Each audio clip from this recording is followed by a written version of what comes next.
how much bacteria is on your bed sheets and pillowcases, and does it make any difference if you make or unmake your bed? I tested it.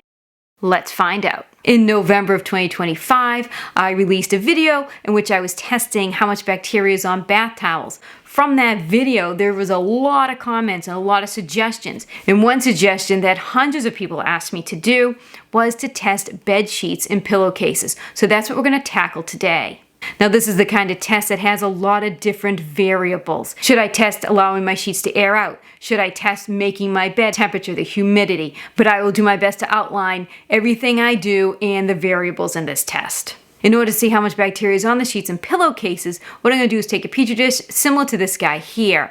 And I'll take some sterile swabs and swab both my side and my husband's side of the bed and pillowcases. And I'll place those samples on Petri dishes. And I'll probably swab twice daily, once in the morning right after we get up and once before we go to bed. I'll do this daily for 1 to 2 weeks with the bed not made, and then another 1 to 2 weeks with the bed made. But the first thing I'm going to do is wash our bed sheets and pillowcases to make sure that we don't have any bacteria on them to start the test. I'm just going to put them in my wash machine on the towel setting with a Force of Nature laundry sheet. Then I'm going to dry them in my dryer on high heat for 1 hour. I know that normally you do not need to dry things for 1 hour on high heat. I'm just doing that to ensure that I'm starting with no bacteria on the sheets or the pillowcases. Once they're done in the dryer, I'll make my bed and take a sample so that we can make sure that there is no bacteria on the sheets or pillowcases prior to the test. Now, I sleep in a pretty strange position. So I have a shoulder injury and I sleep inclined, almost sitting up. Because of my shoulder injury, usually with like a stuffed animal actually supporting my arm. I have this wedge pillow and this other pillow and this neck pillow. So when I'm swabbing, I'll probably swab my neck pillow because that's something that touches me every night. If my husband just sleeps with one pillow, and he did tell me he does occasionally flip it during the night, so I will swab both sides of his pillowcase. I'll also track the temperature and the humidity in my bedroom. So let me show you how I sleep so you understand how I'm going to be swabbing my neck pillow. Okay, so let me show you my pillow system, okay? First, I start with this homemade pillow that my husband made me for my shoulder. It can be together, like this is the wedge pillow. It can be together, so I can use it as like a ramp, which I do sleep mostly like this, or I can pull it apart so I can sleep with my shoulder like inside here, okay? For the most part, I keep it like this. Then I have my poofy pillow. This is like a jersey material pillowcase. That goes there. Then I have my neck pillow that goes here. And I have my cow that holds my arm up. I put him here. And then I have my leg pillow that goes here. So it looks like this. So when I sleep, I try to stay in this position as long as possible. I do roll over quite a bit onto my left side, but I almost never roll onto my right side because it hurts. So when I'm swabbing my side of the sheets, I'll swab this area here, where it's my body contacting the sheets. Now for the pillow, I'll probably swab this one because this is the one that's around me the most. Even if I'll pretend I'm rolling on the other side, even if I'm rolled on the other side, I do tend to still use this more as a pillow than this. This is more of a support. Now on my husband's side, he does have this harder pillow here, this firmer pillow, in case his neck or back hurt. But he almost never uses it. It literally just stays here. He almost never uses it. And then he just uses this pillow. Now this pillowcase is 50% cotton, 50% polyester. And he just sleeps right there. He does not sleep with any pillows under his body, so he has more body touching the actual bed sheet. We don't sleep with the top sheet, but we do each have our own separate blankets because we're just different temperatures at night. I do sleep with a ceiling fan on every night, which is on like my side of the bedroom. So the foot of the bed is here and it's right up there. And we do have a thermostat in our bedroom in which I can track the temperature and the humidity in our bedroom. So I'm starting this test in our home in January 2026. We have radiant floor heating, okay? So we do not have any forced hot air. There's no air being blown around in our home. It's all heated water. So it's in like tubes underneath the floor. And so that hot water heats up the floor and then radiates. So we do not have any forced hot air like that in our home or any radiators in the bedrooms. It's just heated from the radiant floor.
Now for some results. Okay, so we have a lot of data to go through from this test. I had over 30 Petri dishes for this test. But first, I'm just going to go over some questions that my viewers had that were posted in a community post. Cheyenne Holmesley wanted to know, what was the material of my sheets and pillowcases? That's a great question. So my sheets are 100% polyester.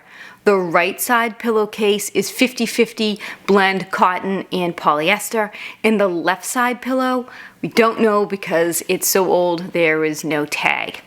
And I realize that that's probably going to be a little bit upsetting, but it is what it is.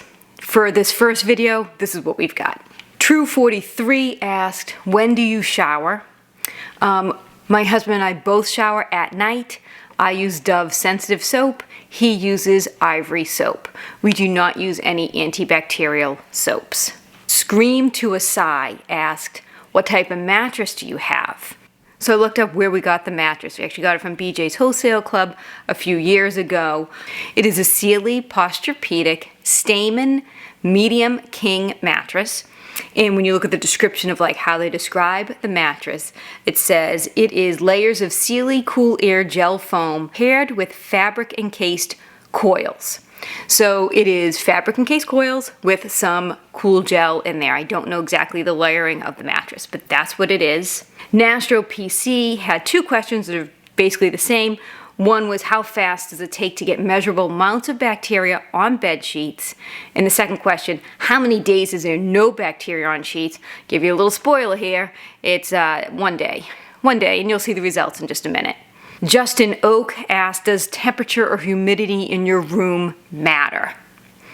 So let's just start here by going into some of the data and some of the charts that I have. Let's start with the temperature in the bedroom. So this is the temperature from our bedroom during the testing period for the unmade and made tests. So the average temperature for when we tested the bed unmade is about 69 degrees, and the temperature when I tested the 10 days with the bed made averaged about 68 degrees. There's not a big variation at all in the temperature in the bedroom. Let's look at humidity. So on the 10 days that I tested the unmade bed and also the pillowcase, the average humidity in our bedroom was 41%. The 10 days of making the bed, the humidity averaged about 31%. So it was less humid on the 10 days that I tested the bed when it was made.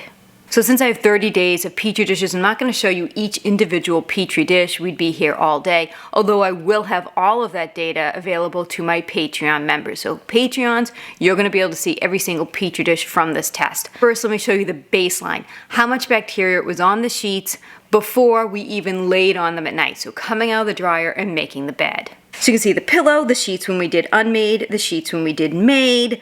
No bacterial growth at all.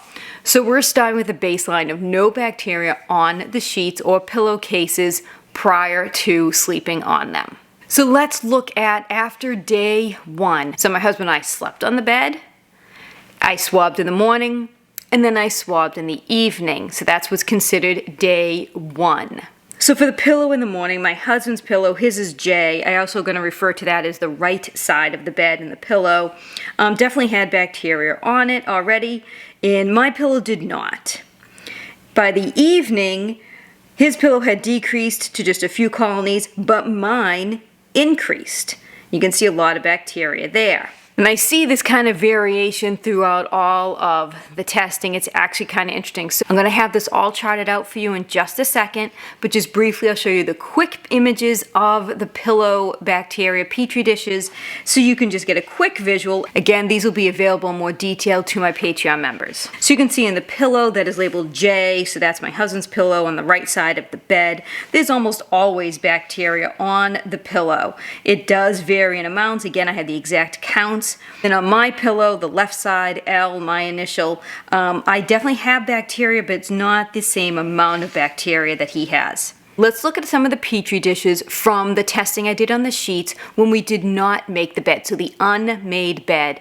The humidity in the room at this time is going to be 41%. Same with the pillows. That was a 41% humidity. So we can see right away on day 1, both sides of the bed, the morning and the evening, have bacteria on them. And just looking briefly at the pictures, again, I'll have a chart of this in just a minute for you with actual counts.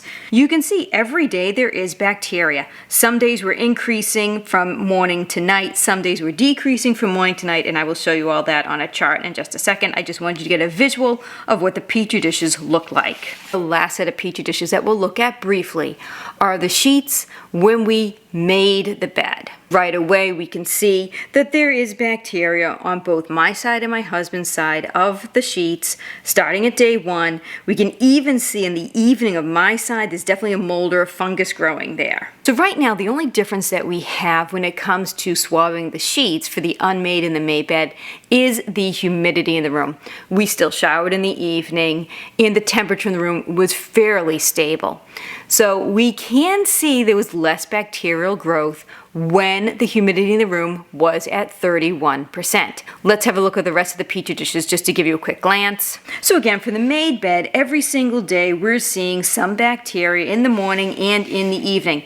We're seeing some days when it'll increase between the morning and the evening, sometimes when it's decreasing in the morning and the evenings, and I'll let you know all the numbers of that in just a moment. But I just want you to see the amounts of bacteria that we are seeing on the sheets. So already, just starting right at day 1, us laying on the bed using the sheets and using the pillow, there is bacteria. So I counted each colony on my Petri dishes and I charted it out for you. Let's take a look at that chart. So this chart is going to show you the average bacteria count both morning and evening on everything that I swabbed. Yellow color is the average of the morning samples over the 10 days. The purple color is the average of the evening samples over the 10 days. So the numbers there represent the average number of colonies. Let's look at the top of the graph when we swabbed the sheets when the bed was unmade. The right side showed an increase in bacteria from morning to evening. The left side showed a decrease in bacteria from morning to evening. So looking at this right away, I want to point out a couple of things. So the right side of the bed unmade, the left side of the bed unmade, and the right side pillow. Those all had the most bacteria overall. That's also when the humidity in the room was 41%. The right side of the bed made, the left side of the bed made, and the left pillow all had the least amount of bacteria on them. So the right side of the bed made and the left side of the bed made was when our humidity was at 31%. The left side of the bed pillow, but remember this is the pillow that I just have around my neck. I showed you how I sleep, so it's possible that we have some discrepancies because my head actually isn't on the pillow, it's just around the neck part. I just want to remind you what I showed you in the beginning of how I sleep with my pillows. So something else that's kind of interesting is that only the right side of the bed sheet increases. Now that might just be because my husband and I have different amounts of bacterial flora on our bodies. We don't really know. I'm just kind of speculating here. I'm just trying to look at the information and try to make sense out of it. I was really hoping to see a very clear-cut high amounts of bacteria, low amounts of bacteria, high amounts of bacteria, low amounts of bacteria. So I could give you a real clear cut. You need to leave that bed unmade. You need to leave that bed made in order to reduce bacteria. But we're just not seeing that here. We're seeing quite a mix of information. Let me break it down a little further. Let's just look at the days that the bacteria increased from morning to evening. In order of frequency, so the right side of the bed when it was unmade, 70% of the time increased the bacteria from morning to evening. The right side of the bed made, 50% of the time increased from AM to PM. The left side unmade 40% of the time. And then the left sheet made in both pillows, only 20% of the time increased bacteria from morning to evening. The percentage of days that the bacteria decreased. So the right pillow showed that 80% of the days it decreased in bacteria. The left sheet when the bed was made, 60% of the time decreased. The left sheet unmade, 50% of the time. The left pillow, 50% of the time it decreased. And the right sheet unmade, 30% of the time decreased. Let's have a look at the percentage of the days where there was no change at all. The right side of the bed sheet when it was made, 50% of the time the bacteria just stayed the same and there was no change.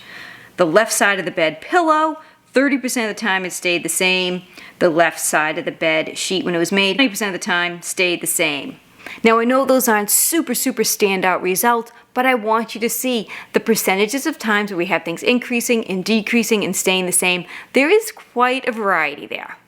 One of the questions my viewers asked was, well, how much bacteria is increasing throughout the days of your testing? Right now, are we seeing, 5 colonies on day 1, 15 colonies on day 2, and by the time I got to 10, are we seeing thousands of colonies? Let me show you the line graph of that information. So this is just showing the morning bacteria counts from days 1 to 10. And as you can see, it's pretty stable. So we're not seeing huge increases from day 1 to day 10. So the morning bacteria counts throughout the 10 days remained rather stable. They increased a bit, but it wasn't a huge exponential amount. Let's take a look at the evening. Here are the evening bacteria counts on days 1 to 10. So again, we're seeing a trend that in some cases we're increasing, in some cases we're decreasing, in some cases we're remaining pretty stable. Look at the green and the teal line. So it's the left side of the bed when it was made and the left pillow. That's so stable. They basically have the same amount of bacteria on them the entire test period. Whereas you can see the orange line, the pillow on the right side of the bed, definitely had a sharp increase throughout the 10-day period. So I wish I could have showed you a beautiful line graph that showed an increase in the bacteria throughout the 10-day period to be able to say, hey, by this day, you probably should be washing your sheets. But that's just not what the results show us. So another question that I get asked often is, well, how harmful are these bacteria? Is it really a big deal to have bacteria around you? And my answer is always, these are most likely just environmental bacteria, bacteria that's around you all the time. Bacteria lives on you. It lives on the surfaces. Most likely these are not pathogenic or make you sick bacteria. I mean, it's important to realize that bacteria is all around us in our environment, and it doesn't mean that it is absolutely dangerous. So in most cases, just regular bacteria around your home is not going to cause you harm. There are some instances, though, where you need to be mindful of it. One is if you are immunocompromised or someone in your home is immunocompromised. I've had viewers reach out to me and tell me specific cleaning protocols that their doctors will tell them to do when they're going through chemotherapy. These people are being very mindful of the amount of bacteria that their immunocompromised loved ones are encountering. Another reason why you might want to be concerned about bacteria on your bed sheets is if you have open wounds or maybe you're prone to eczema. I had a viewer reach out to me and share a story about her eczema flares. She gets bad eczema behind her knees. She asked me not to use her name, so I'm not going to. She shared with me that her eczema behind her knees flares up when her bed sheets haven't been washed for a while.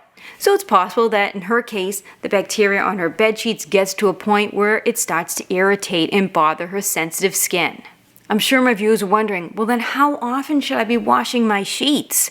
I don't think you should be basing it solely on bacterial growth, right? Let's look at the environmental and your life to decide when you need to change your sheets. If you're someone with a dust mite allergy, you're probably going to want to wash your sheets more frequently, maybe every 3 or 4 days. It's just depending on the severity of your dust mite allergy. If you're someone like my viewer that notices that eczema flares up after 6 days of using the same sheets, well then maybe washing them at day 4 or 5 would make a lot of sense for you. So other things to consider on the bed sheets, right? There's skin cells, there's oils, there's grease, there's bodily fluids that are going to be on your bed sheets. So you're not just washing them only to remove bacteria, but to remove those sorts of things as well. Another factor in considering when you should change your bed sheets, do you have pets that sleep in your bed? I think people with pets that sleep in bed probably wash their sheets more often than people who don't. When I had my dog and he slept in my bed with me, I definitely washed my sheets more often because he drooled, he was a drooler, and the bed sheets just smelled less fresh, quicker, than when it was just me and my husband sleeping in the bed. There's also the factor of, do you shower in the morning or do you shower in the evening? For this test, we showed what it's like in our home when we shower in the evening. So that brings me to limitations and variables in this testing. So there's lots of variables in this test. This test is just what happened in my home.